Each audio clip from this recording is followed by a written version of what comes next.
All right, good afternoon, ladies and gentlemen. We're going to get started here for our last warrant officer-driven event for the afternoon. As we wrap up today's discussions, we have one final guest speaker, and that's Dr. Alex Miller here. Dr. Miller is a senior advisor for science and technology and the Army's chief technology officer. If you have hard questions, this is the man to ask because the chief asks him hard questions. He holds a master's degree in systems engineering from Johns Hopkins University and a doctorate of technology from Purdue University's Polytechnic Institute. Alex and I have known each other for several years now, and it's always a pleasure to have him here as a guest speaker. So thank you very much, Dr. Miller, and the floor is yours. Awesome. Can you hear me? Test, test, test. Test. Okay. Hey, it's always great at the end of AUSA when I get to talk to a bunch of like-minded folks, so I appreciate it. Hey, Charmaine. Okay, so I just finished an organic industrial-based panel, which was fascinating, and earlier today I got to moderate the Chief's technology panel. I've got a bunch of slides. I use them at all kinds of industry engagements, but I use them as a starting point for a conversation. I'm an intelligence professional by trade, so I came up as an intelligence S&T guy, and I've got lots of stories from all over that where lots and lots of warrant officers from various fields have taken me under their wing to gently correct me through punishment in all the areas that I just didn't understand, and I appreciate all of you. So like Ed De La Cruz, I met him when he was a W3, out at Project Convergence, and the first thing I did was send an incorrect email calling him a W2 by accident. So, and then he taught me a whole bunch of fire stuff that as an Intel guy I just didn't appreciate. So I would tell you, I would much rather this be a conversation. So if I say something crazy or if you see something that doesn't make sense, please don't let me get through my slides without saying anything, because then it's waste everybody's time. Ignore the border. I just failed to fix this slide there. I like the title Sic Hunt Draconis because it means here be dragons. So what the chief, I think, has charged me with personally and charged us with as a professional organization of technicians is change. We're going to change the Army. And that is fraught with peril in a lot of ways because there's lots of people who love the way it works right now or the way it doesn't work. There's lots of people who love process. And there's lots of people who love all the pillars by which we have grown this empire, and change is scary. So if you sat in the Chiefs Tech panel, Shyam Sankar, who's the CTO of Palantir, he put it pretty succinctly. You have to create the conditions where change is better than the alternative of not changing. So unfortunately for us, that means if we fail to change, a lot of troopers are going to die. Right, that's reality for us. So here be dragons, and we're going to slay them. So I'm going to tell you a story about a CD and then a story about a radio.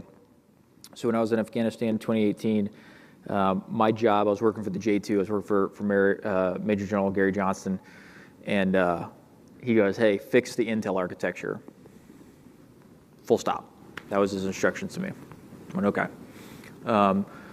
At the time, Palantir hadn't really made it to the cloud. Like Gaia wasn't a thing yet, so lots of units had Gotham, the laptops. Fifth Group was in and out with their servers. Alpha was squared away. They were rocking and rolling pretty good.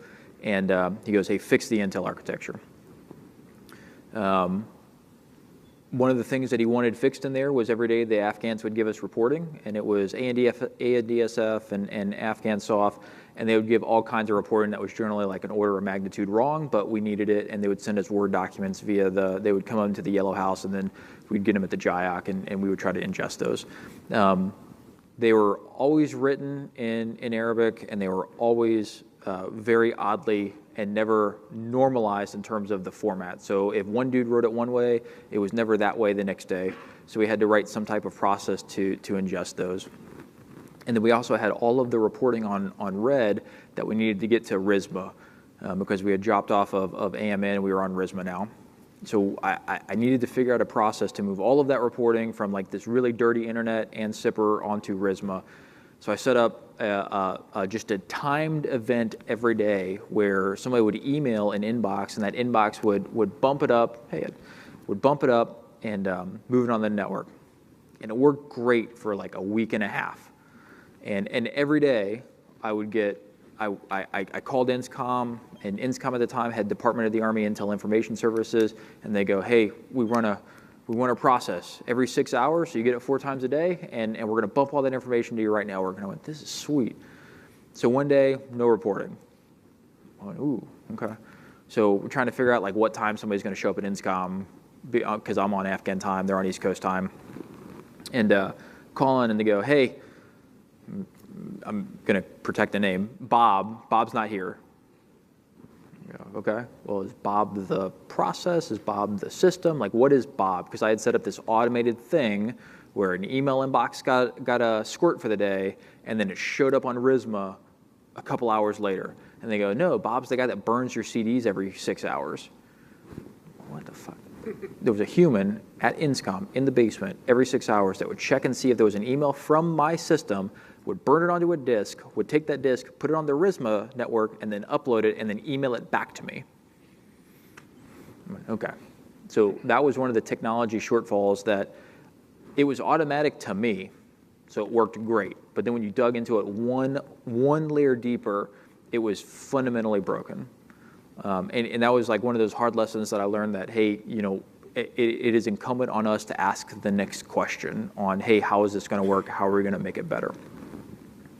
Next one. This one a little bit earlier. So when I started, I actually got pulled out to Huachuca to train all of the what are now 350 Novembers and Sierras. So I was supposed to train all the SIG enters on how to set up a network to hunt on.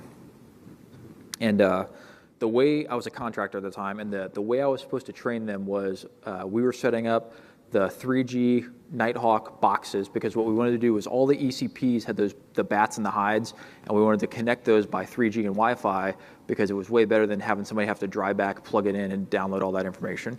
So they said, hey, we're going to dual use. We're going to put these 3G radios out there, and then of course, if a phone that Taliban has sees a 3G network, it'll probably jump onto it too. So it's dual use.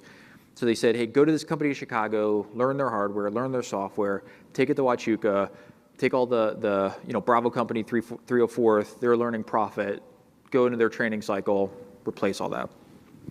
So I got out there. Chief Hurlburt at the time took me under his wing and goes, hey, what do you think you're doing? And I went, that's a good question. Here's what I can use. Okay. And then Al Malenkoff goes, what are you actually trying to do? And I went, I don't think I'm allowed to talk about it. And he goes, no, seriously, what are you actually trying to do? And we walked through that. But those two warrant officers took me under their wing and taught me a lot, because there were plenty of days where I had General Custer and I had the 111th commander like breathing down my neck going, hey, like this isn't going fast enough. I was 20. I was overwhelmed because I had a lot of expectations of myself, and I had a lot of soldiers who I thought that I was not training properly. So the moral of this story is we were doing something hard, and those two warrant officers, like brought me into the fold and took good care of me. So I have always had a special place in my heart for the warrant officer corps. So I appreciate what you guys are doing. Okay. I'm sure you've gotten this about 12 times. Chief's priorities: warfighting, delivering ready combat formations, continuous transformation, ensure the profession. We all resemble that. Like we are the ones that are going to make that happen. What I don't know if you've seen as part of this forum is this. So last year, the chief said, "Hey, network's broken. Mission Command's not working. We need to fix it." And he was the vice at the time, and he and the under published an article that said there's 4 tenets of what modern networks should be. They should be simple, they should be intuitive, they should be low signature, and they should undergo continuous iteration. And it's all things that are tenets of the stuff that we do at home.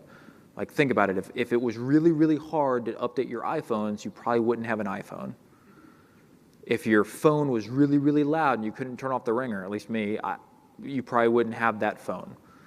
Well, we all know that this is what the doctrinal brigade main looks like. It's 4,000 square feet of fun, right? And this is like the most standard TRADOC slide ever. So it's all the pieces that are supposed to get set up. The ACE has got actual triple strand around it twice. You've got all the generators and all the STTs and all the JNNs. What it doesn't actually account for is there's no Trojans on there. You don't have your McNay. You don't have any of the extra stuff that we've just sort of glommed on in the last 14 years to what a brigade main looks like. And we said, hey, there's no way. Like, that gets smoked every time in modern combat. You can't move. The doctrine says you should be able to displace in 2 hours. And we know that that's not happening. And then what most folks in the Army don't think about, at least what I've come to realize, is this is actually what our edge looks like. So the first one, that's AAAB. The second one, that's J-Town, the Shaswenka in Poland. Third one's Alaska. Fourth one's the Philippines. I just liked it because you don't see a sling-loaded Humvee very often anymore. Fourth one is Kaya. Sixth one is Mogadishu, Gaza, Asheville, and Saudi Arabia. So when we think about what the Army has to do and where, we always think about, I'm going to this fight. We don't get a choice. And the thing that was shocking is I actually built this slide for my OIB panel. And when I built it originally last week, the last 2 of those weren't there. So I actually found pictures that I could use in public release from the 101st and Task Force 82nd in North Carolina there. I'm a Fort Bragg kid, right? North Carolina's home to me.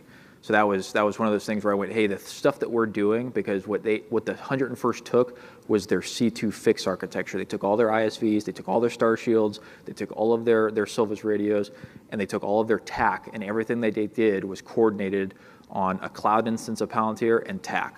And that to me says that what we're doing is working. Because I know that if we went into Taiwan, we'd jump on TTN. I know that if we went into Europe, we would jump on MME. But I know now that if we have to respond anywhere on the world with the GRF or the IRF, we can, again. And it's not just blunt force trauma. There's actually a coherent architecture that we can go and fight off of. And then we all got surprised on Monday when Congress called and goes, hey, I heard you moved a THAAD to Israel. So that was super special. So who's doing what? Does anybody know what this is? I love it. So like a year and a half ago or a year ago, I would go, hey, who's doing what? And like 18th Airborne Corps is Leroy. So they're running off and everybody's going, oh shit, we got to save them.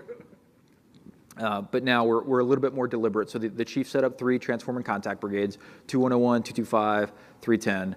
And the intent there was to be very deliberate in what we're doing and why. So think about what the brigade architecture was, and then what do you have to do to enable a brigade? You have to enable the division.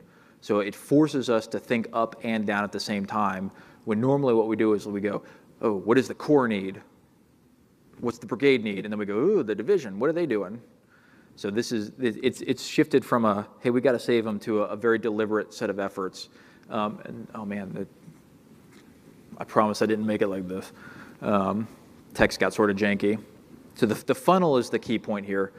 What it is forcing us to think about is who needs what at echelon. And I apologize, this came out weird when I converted it.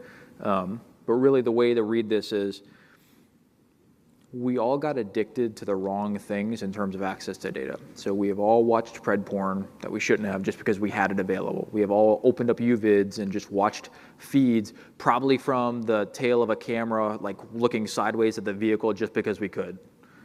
We've all looked at data that we didn't need to, but we had access to it, so we could. And that was because we had fixed facilities, we had lots of comms. If they worked really well, you had lots of data. But we didn't have a lot of discipline. We accessed everything we could all the time.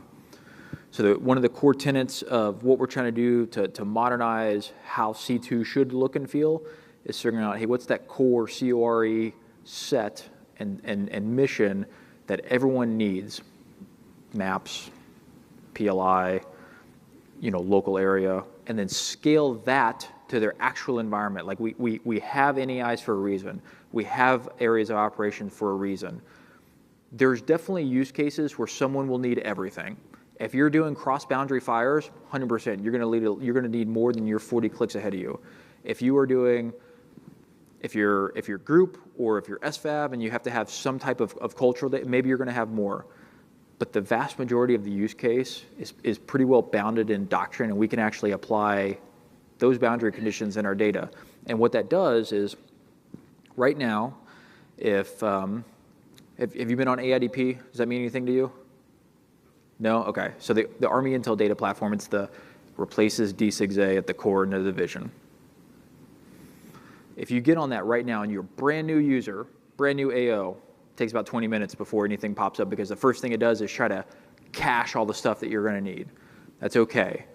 But what you shouldn't be doing is, if you're a battalion S2 or a battalion 3 or battalion fires coordinator or anybody who's doing it, you shouldn't be looking at the entire division's worth of data. So thinking about where we bound it, how we bound it, and then tailoring the people to do that. So at the brigade level, we used to say, hey, you're the transition point between upper tactical internet and lower tactical internet. And that was horrible, because that means you maintain like 3 sets of kit. If you were the 173rd, you had 4 sets, because you also had your MPE stack that never worked. And then every time you exercised, you had to free flash those hard drives and put those trays back in. And then you were trying to go, what do I do with these? Well, now we should be able to go, hey, the division's going to have all that complexity, which means you should be tailoring it to how you operate the network, how you turn on the network, how you get data to where it needs, and no more. And if it's more complex than that, if it's not that simple for you as a customer, then it's wrong. And we've had a hard time saying, hey, the shit that we're fielding is bad or suboptimal. So that gets me to an next thing. Yeah, this is joint stuff. I love this OV because it is so simple, and it shows up in every requirements document, and it looks just like that, and it looks like it's very simple to do. In fact, I think Ed made this for PC20. The requirements are never good enough because they're always too much. So something interesting, has anybody read the Next-Gen C2 characterization at need? Does that mean anything? Okay. So we are going to, this is in the bubble, right? Don't attribute it to me. I'll deny, I'll deceive, I'll make counter accusations. We're going to replace like all of the mission command systems. Like, we're going to kill CPCE, we're going to kill AFATEDs, we're going to kill TEAs, we're going to kill AMDUs. We're going to replace them with something that works all the time and is not as complex as it is today. It'll take a couple years, but if you look at the CPCE requirements document, it's like this. And so is the TEAS document, and so is the AFATEDs document. So you end up with like this much requirement that is so overly specific that you end up with a system that does everything, but none of it well. So the characterization and need for what next generation C2 looks like is about 1.5 pages. It says, hey, the network should work, provide a COP, provide workflows, be tailorable. It's off to the races. And it was really cool because normally what happens is we spend 1.5 years writing a requirement somewhere. It goes into defilade somewhere for another 1.5 years. It pops out into the AROC process, which takes 8 to 10 months. Chief will sign it as an AROC chair. It takes 1 year for us to fully surround and think about the problem in the Pentagon. It gets assigned to a PM. PM thinks about it for another 1 year. And then 3 or 4 years later, you get something. So that's 10 years. And I wish I were joking about those timelines. So the people who actually needed the kit are 3, maybe 4 PCS cycles removed from the actual problem and the kit that they're getting. The way we supplemented this was AUSAs. So during GWAT, like, how many people wrote actual requirements during GWAT? I remember everything, like ONS, and then all the programs were just like, I'm going to put that in the corner, and I'm going to get my ON system, and that is why we fought 1 year at a time. Every system was 1 year at a time. What it gave us was some flexibility, because if the system didn't work after the year, we just skipped it and got the next thing. We wrote the next ONS, which is actually how the system's supposed to work. If something doesn't work, you get rid of it. But it created a perverse incentive where the institution never actually had to change, because we had this workaround system through the rapid requirements process rather than just fixing the actual process. You guys know how big the world is. I like this picture because this is early in the invasion. Do you remember that like 10-mile column that just rolled up, and every A-10 pilot was like shaking violently, like, this is what I trained for.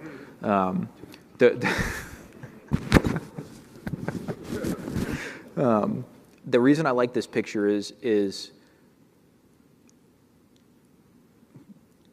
when we talk about AI, everyone starts using buzzwords, and we get pictures of like this. So this is a Maxar Worldview 3 picture. If you know what that platform is, it's just a open. It's a commercial satellite. It's really good resolution. We target off of it a lot. But this is not what reality looks like in our data. And the reason I have this in the next two slides, the next couple of pictures, is because generally when we talk about when our bosses get told about AI and machine learning and data, they get something like this. And this is perfect because a geointer can count cars, I can count cars, you can count cars. Everybody goes, why can't my AIs fix this? But this is reality, and we know that. So when we think about how to apply AI in a space that has been rubblized or a space that is actually in a conflict, it is a little bit different. So there's still 3 cars in this picture, but if an analyst goes, hey, there's 3 cars there, is that a useful output? Probably not, because there's nothing happening in those cars. So as we think about how we talk to our bosses and our peers about data, what I ask folks is apply your sense of reality and apply your understanding of the real world and help them understand it. And all of that is a lead up to, this is a very similar one. So this is a TAC ELINT message. This is like the example from the books. This is not actually classified. Please, it is not actually confidential. But this is what our data actually looks like. So when you're looking at all those Charlie 111s or your S305s or your K2.4s or your J3.Xs, like it looks like this. But it's easier for us because we've lived it, we've done it, we know how to massage the system to get it to go to the right places. But our leadership and our peers don't understand that. They just think that the data is there and it's super clean and it's available all the time. And it has been a process to get people to go, no, our data is actually really dirty.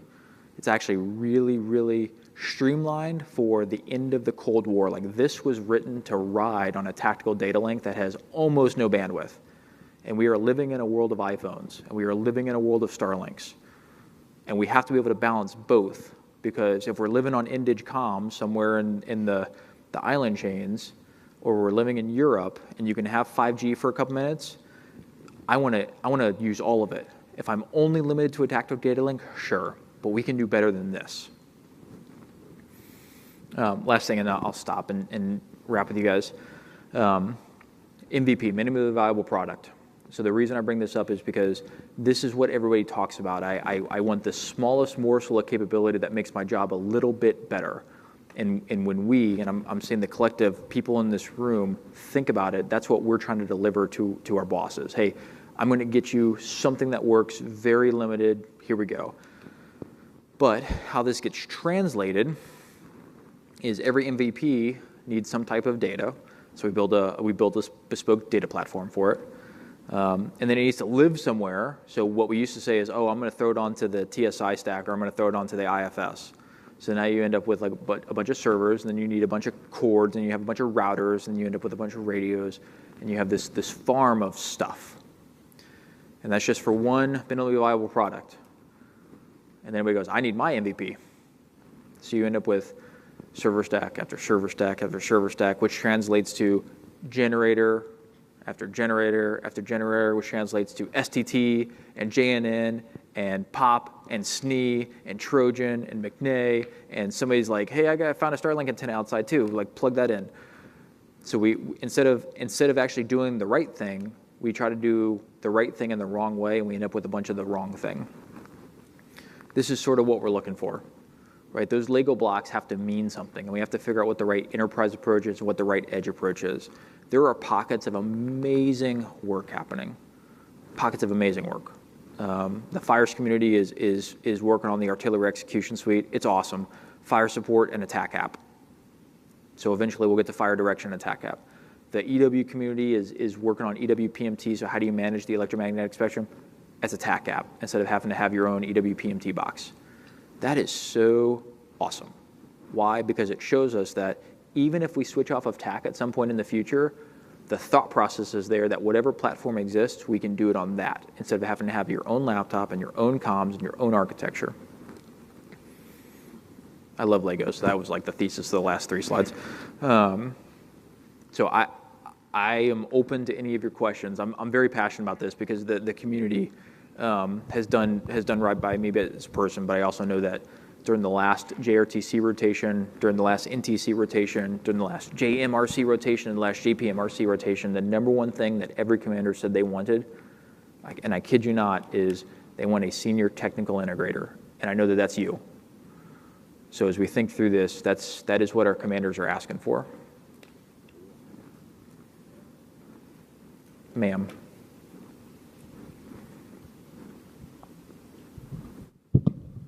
You've got a question for Dr. Miller. Just need to make sure we use the mic so folks on the outstation can hear.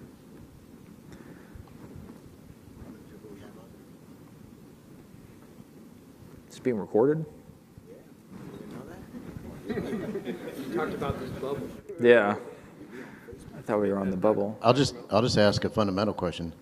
So within the profession that you see, I'm talking about continuity of experience. So you got the NCO Corps that they have just all gamuts of very specialized fields within the Army. When you talk about technology, are you seeing a huge cliff where our NCOs are starting to fall off, where they're very experienced, and then they go off into the leadership role, and then how can you equate that to the warrant officer cohort? Man, okay, complex. I'm going to quickly get ahead of my skids here. Let me tell you what I've observed, and please treat it as just anecdotal. Actually, I'm actually gonna pick on Intel just because it's the best case that I've seen. Yes, what I've seen is we have some incredible specialists moving into NCOs that are highly focused on what they're doing and learning, especially the 35 Tango and the 350 area. And then they go into leadership roles and they're no longer allowed to do that. I know that, again, this is Alex's opinion. This is not the chief's opinion. This is not Chief Anderson's opinion. We're missing something in terms of allowing them, just like we would let warrant officers fly for their whole career because they're aviators. We're missing something where they can stay sort of doing that thing if that's what they really love.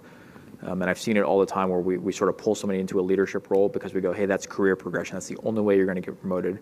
And what I think will happen across the discussions that we're having, and Aaron, correct me if I'm wrong, is for fields like software engineering, cloud engineering, data engineering, there's got to be some role where there is a path for those professionals to continue to be promoted and incentivized, but allow them to just maintain that instead of pulling them off and doing like desk work or field work. Does that make sense? Does that track with what you're seeing? So it's I don't have a solution. I just have what I have observed and what the discussions that I've been in. That seems to be like the motto that AFC that seems to be like the model that the AFC is using with like the software factory and AI2C is if we do create those warrant officer MOSs, that their glide path, because they're going to be proficient in the data, the robotics, and in those applications is that field, and always that field. Yeah. And it allows them to stay proficient there, and it gives them an incentive to stay proficient there, and frankly, it hopefully alleviates some angst that they might be pulled off of that field at some point in the future when that's what they want to do. Yeah, I appreciate that. Dr. Miller, if you don't mind, so as we've listened to the opening ceremony and then a couple of the chief and secretary's engagements, they talked a lot about what we're doing in UAS, counter UAS, some of the findings from the rotation that the 2nd Brigade 101st did down at JRTC. In addition to that, some of the things that are in the news right now revolve around what we're doing with Replicator. So if you could talk a little bit for the group about what you saw with UAS, counter UAS, and then just a little bit for everybody's common understanding on Replicator and where we're going with that. It'd be greatly appreciated. Cool. Thanks for that, school bus.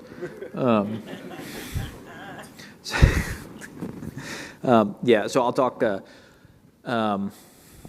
me pick the easy one there. So counter UAS within the Army, we recognize that counter UAS is going to be layered, and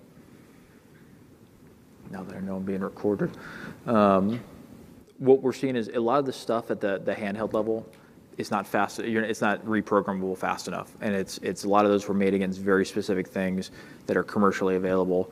But what we're seeing at AAAB or what we're seeing in the Middle East is a lot of innovation from the enemy in a way that is moving pretty quick. Changes in mass, in terms of numbers, changes in speed, changing in terminal guidance, so all the things that we would think about in terms of creating asymmetric threat on our side against our adversaries. We're seeing that now, and we're just not moving fast enough. So in terms of that, what we saw with 2101 was we fielded them some new EW capabilities that also have counter UAS applications. So if you're in the soft community, you've heard of the Beast Plus or the Kraken. So we're getting that out there. That's going to be the TLS man pack. Why? Available, generally reprogrammable, generally easier to learn than VROD VMAX, even though that was our good LLVI kit for a long time. And it's something that we can learn to iterate off of, because what should happen, and this is one of the things that the chief has charged us with, is the fact that 2101 got it first should mean necessarily that by the time 310 gets it or 110 gets it, the software should have been updated, the aperture should have been updated, because the time of us buying the same thing from a company for 10 years and getting the exact same kit from item number 1 and item number 1,000, done. It's silly. It never made sense before, but we tried to get volumes of scale and economies of scale and cost efficiency. But what it really gave us was crappy kit from the start and crappy kit at the end. So being able to say, hey, the 25 brigades that are getting those man packs, they should all be a little bit different is okay. What I have seen anecdotally, again, is that 2101 got them, 225 got them, 110's got them because they're going out the door. 310 will get them for their JMRC rotation. And units are giving honest feedback. So Strike said, hey, you cut our fielding time, because they asked for it, to like 2 weeks with net. We might need another week. We don't need 5 weeks. We don't need 8 weeks. But 2 was like right on the edge of what's good. And that's great feedback, because what it tells us is it's better than 40, or it's better than 4 weeks of training, because they don't need it. But we found sort of the sweet spot on what we need to tailor into either an MTT or into like training packages so they can teach themselves. So that's the kind of feedback we want. 225 came back and was like, okay, we got it. They're going through, I think they just finished their rotation, and they'll give us feedback. But I'll tell you what's different between Fort Polk, Louisiana, and Fort Schaffner. Radical humidity difference, a lot of rain in the daytime versus the moisture in the pine needles down at Fort Polk. So I know that they will give us feedback that says, hey, something's changed.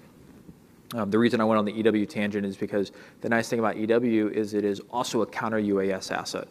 So we are also fielding things like the Titan 3 or Titan Citadel, depending on what version you get, the Skyview boxes, which allow for warning.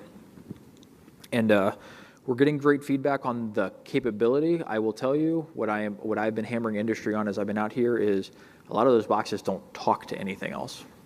So now I've given you 3 pieces of kit that work but don't work together, and that's a problem. So it's feedback to us to go back to the vendors and say, hey, this is mildly interesting if you can't make them work together and coordinate, because I need to be able to know alert and warning needs to trigger effect and intercept at the same time. If it's a guy having to look down every time, it's probably not the right solution, especially if they're coming at night or really fast. As you step out of like the brigade and you step up to more fixed facilities, I will tell you the capabilities that we're investing in counter-UAS are pretty eye-watering. So on the intel side, and I won't go into it here, there's some things that we're doing that are just crushing it. Like, you should be proud of the Army Intel Corps for what they're doing. On the not intel side, what 210 was doing at AAAB, and Major Panalino, he came work for us now, but he was the BDOC commander out there, getting those Curse radars and the Coyotes to work together to actually intercept. So we're not using like Patriot against every Group 3 UAS. It's pretty incredible, and we will continue to accelerate that. What I am also seeing in there is our architecture for that fight for counter-UAS is like older than me. It is part of the original CRAM architecture. CRAM saved my life several times. I'm glad that CRAM does what it does really, really well, but we've come to the end of that, and we're working on figuring out, hey, what's next and how do we do it better? I've seen some pretty incredible stuff from both Task Force Forward and CENTCOM proper in terms of thinking through their Desert Guardians experimentation series on what it could look like if we connect everything from Jordan through Saudi, through all of the locations that we have in the Middle East. And my hope is that the Army will just go, hey, CENTCOM, you've done all this work, we're going to fast follow you. So that's counter-UAS. On the UAS side, we have a lot of challenges. So I wish I had General Reagan's slides. Everyone's heard of the Ukrainian drone corps. It's not a real thing. Okay? So it briefs really well, but what they've done is like 1 platoon per company and 1 company per battalion. It's good force structure, but it's not dissimilar to what we're doing. So we have tactical UAS platoons. They were shadow platoons. They're going to be tactical UAS platoons. It will look about the same force structure. What is different is the Ukrainians are building, it depends on what your reporting is, between 1 and 4 million drones. They can use parts sourced from anywhere. We cannot. There's NDA language in NDA 21 and 23 that say, hey, you can't buy Chinese for 21 or Russian, North Korean, or Iranian parts for drones in 23. It's fine. Like, I don't want to supplement or augment the CCP. But there is no production capacity in the United States to augment that.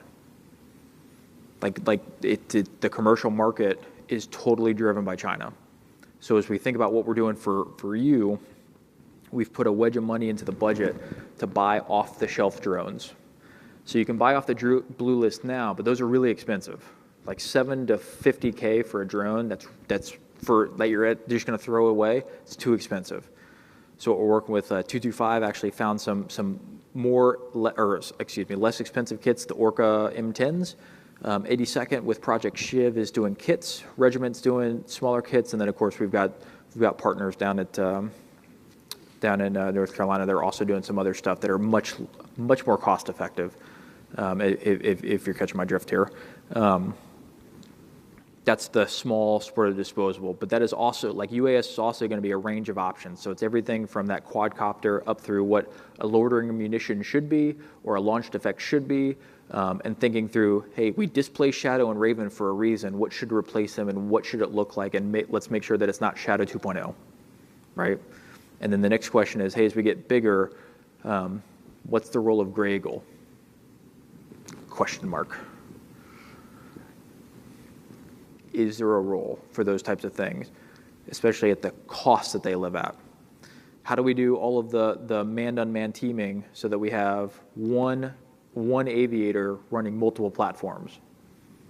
And then the bigger question, and please no one throw anything at me if you're like a 150, is what actually needs to be flown by an aviator versus what is like every infantryman stick and rudder type of controller, either FPV or otherwise.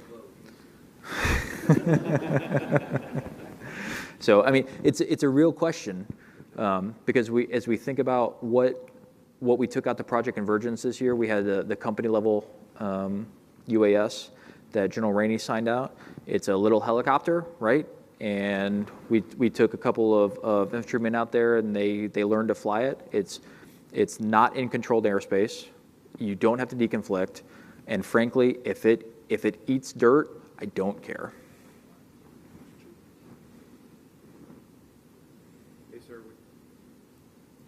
I think we were down there for the 2101 JRTC rotation, and we were in the little jock area that night, and the COG made a really good comment that has sparked a lot of thought when he talked about, the purpose of the aircraft carriers to provide protection for the troop carriers and the destroyers and the subs, and talking about the infantry platoon of the future being the aircraft carrier, having that UAS, attack capability along with EW, and that ability to, destroy the enemy and then move forward. I think that's really awesome to think about that and to see the direction we're going with that capability. I think that is the way of the future. But the way that he explained it, the aircraft carrier of the future, I think that really just kind of clearly lays it out.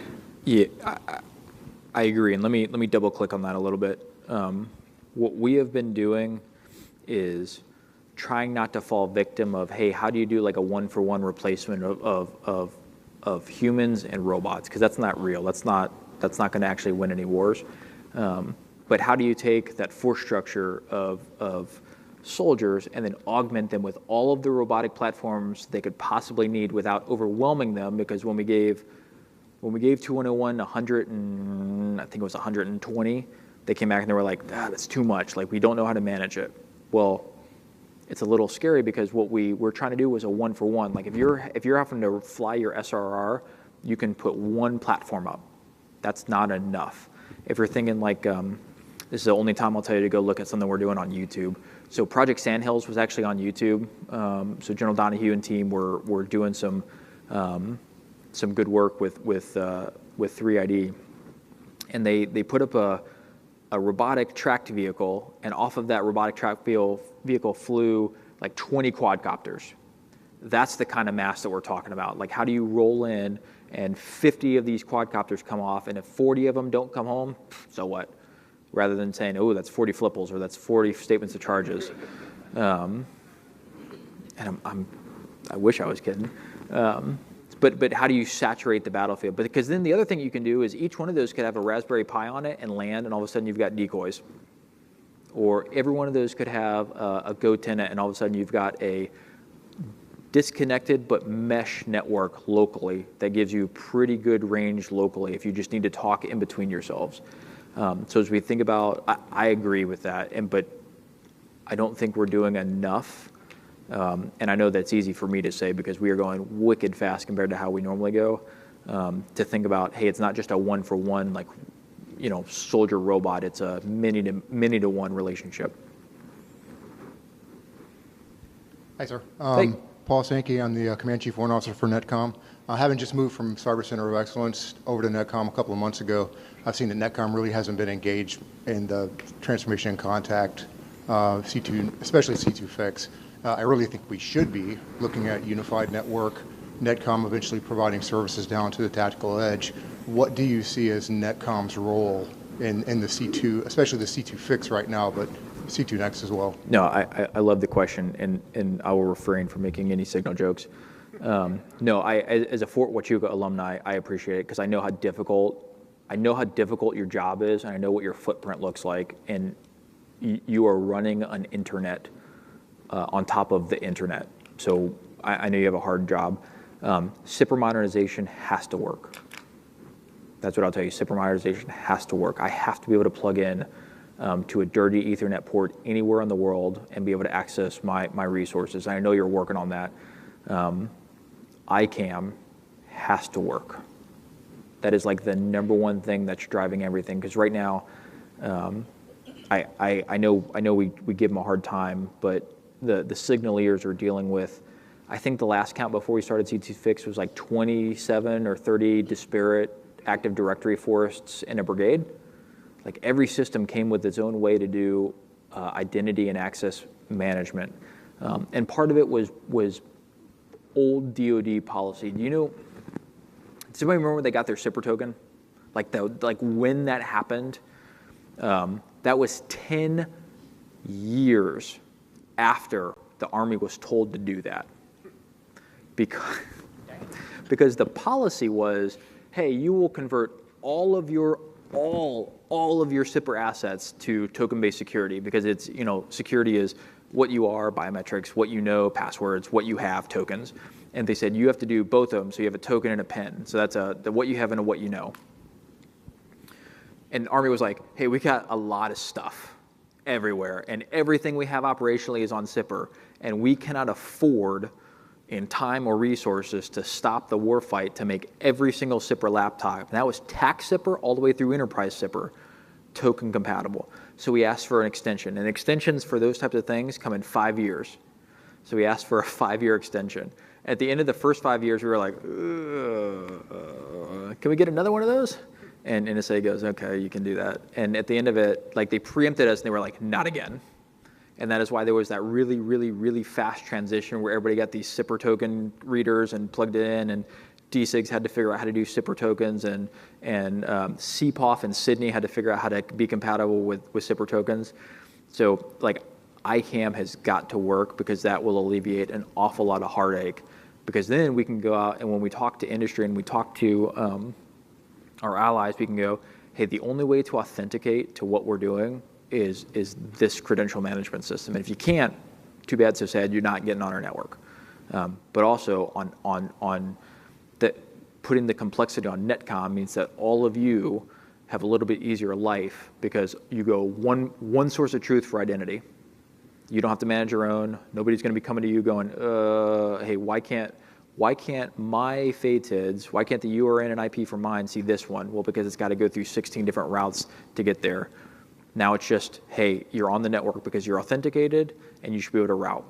So ICAM and SIPR modernization have to work, and I know you'll get there. And I know, like, that's a this year and next year type thing, not a 10-year thing. Dr. Miller. Ma'am. Hi. As you travel with the boss and being his trusted agent, especially when it comes to his initiative, Bless you. Do you have any advice or things you could charge the warrant officer cohort with as you go out? Are we being involved? I know you said you work with Chief Dela Cruz a lot, but are the warrants in the forefront, in the meetings, in the planning when you're going through these initiatives, sir? Yeah, let me give you another anecdote. The chief, I'm going to answer your question. I'm going to tell a story to answer your question. The chief asked to set up a general officer and brigade commander senior leader data course. And who's heard of the Carnegie Mellon data? Okay. So the thought process was, there's a lot of academic data courses. You can go and learn all of the awesome buzzwords, but there's very few of them that are focused on how do you use data to fight? How do you use data to make command decisions? So he asked me to start looking and setting that up, and I talked to RSOF because USOC's doing a ton of work there. I talked to AFC because AFC's doing a ton of work there. Talked to OSD, same thing. Ultimately, we set up a course at the War College.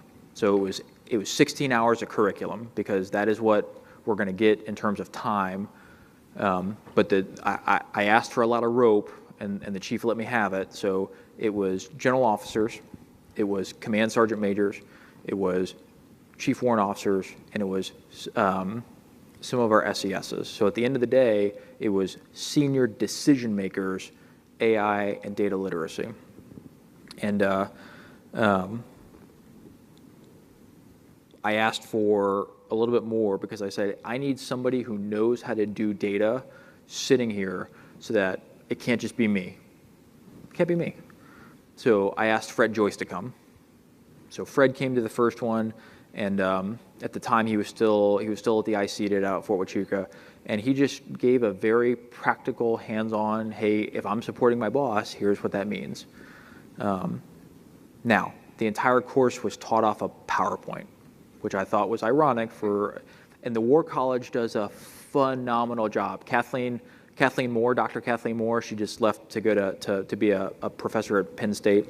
I cannot give her enough credit, because she is a phenomenal data science instructor. But I went, hey, we can do better. We have enough digital platforms online. We can teach this off a live platform. So I challenged them to do it. And Then I turned around and went, hey, INSCOM, like you've got the Army Intel Data Platform, you can do live scenarios. Like, how about we show some of these folks who have never used dashboards, they've never used real data platforms, it's just not what they do, especially at the GO level, let's show them what reality looks like. So INSCOM turned around and said, stand call, CB2, you got it. And stand call set this up and ran this course, set up the scenario, got all the data feeds, and we ran this course for geodata literacy off of one of our geo platforms. And that would not have been possible if that warrant officer had not said, I got it, it's my job. So that's my story. When we travel, when the chief travels, I have the honor of traveling with him a lot. He loves talking to soldiers. He loves it. He loves hearing stories. He loves hearing what's working and what's not. So everywhere we go, if there's a hard problem, there's a warrant officer there. What I would ask from the warrant officer corps is, it's okay to be really vocal, and I need you to do it. So if something is not working the way it should be, I know you will get it to work. I know. That doesn't make it right.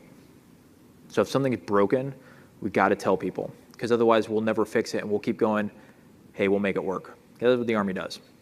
So if there's stuff that's not working and you have an opportunity to engage with the vice or the chief, I don't need, hey, this is a piece of shit and it doesn't work ever. There's some times where that's true, but if that's not the case, I just need, hey, this should be doing this. It doesn't. I need it to work that, because then we can take it back and go, hey, what's going on? Is it a vendor problem? Is it a configuration problem? Is it something that's out of your hands locally? Then we can actually explore it. So when you have the opportunity, that kind of feedback is actually very helpful, especially in areas where we don't touch a lot. So before I came up here, I had never once worked with or thought about the Surgeon General, but there are real medical systems out there that I had never touched or known about before that we're in a hurt locker on some of them, and we need feedback to go, hey, it's not just that MHS Genesis is bad. It's like, hey, here's like this whole thing of how you do critical combat care that has been sort of overlooked as just golden hour mentality for the last 20 years, and we need to fix. So that would be my feedback to the Warrant Officer Corps.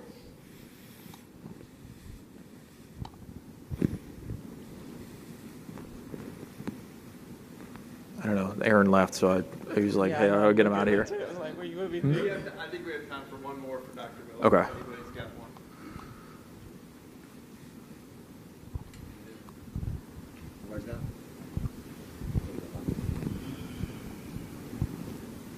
Testing. Okay.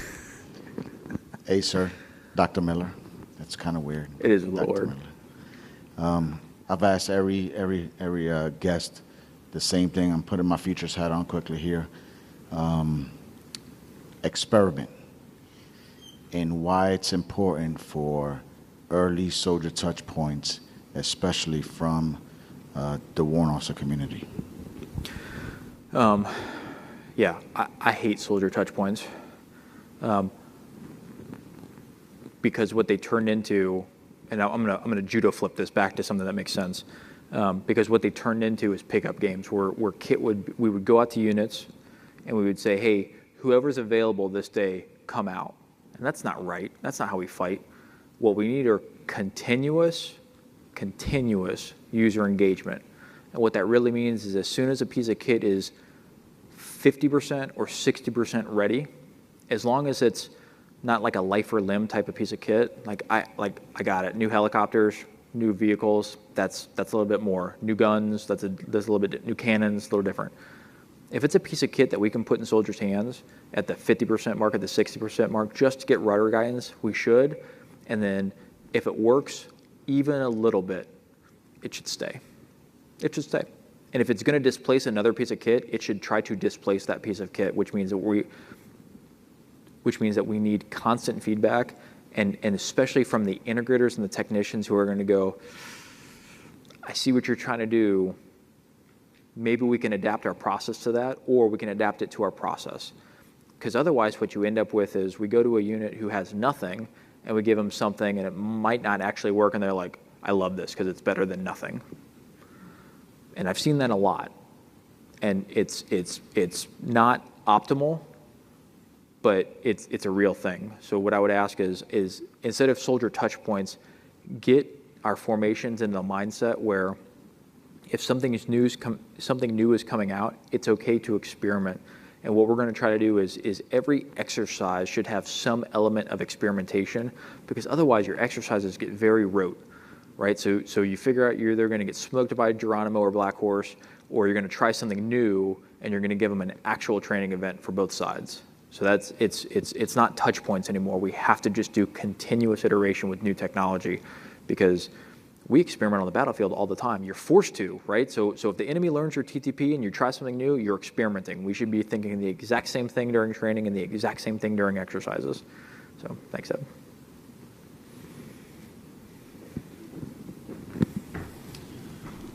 Dr. Miller, you've been very gracious with your time today. Really appreciate your approach, your openness and your candidness. Really appreciate the way that you kind of dialogued us through the data piece and where we're going with both the C2, but as well as the UAS and counter UAS. So I think that hit the mark, and just really appreciate you. I know you are a very busy man. Really appreciate you taking the time to come out and engage with the cohort here. Super helpful, and what I'd like to do is give a nice round of applause to Dr. Miller. We do have a small token for you here. Thank you. Thank you. Is it a bottle of bourbon? Here's my offer. I'm on Teams. I'm on email. If you need something, just call and ask. I mean, seriously, if there's a thought or a big sticky problem, I love to think that I'm helpful and useful. So please, if you have a question, just reach out. Like there's nothing too far flung. I have great teammates. I have great friends. So I'm serious. Warrant Officer Corps has done right by me. So I will try whatever I can. Awesome. Thank you. So just one final admin note for the group here. Really appreciate everybody taking the time to come out to these two professional development events that occurred this afternoon. What we're going to do now is break down to a much smaller group, and we're going to go ahead and start the Army Warrant Officer Council meeting here very rapidly. So if you're involved with the RWOC, please stay. If not, I would please vacate the room. Thank you.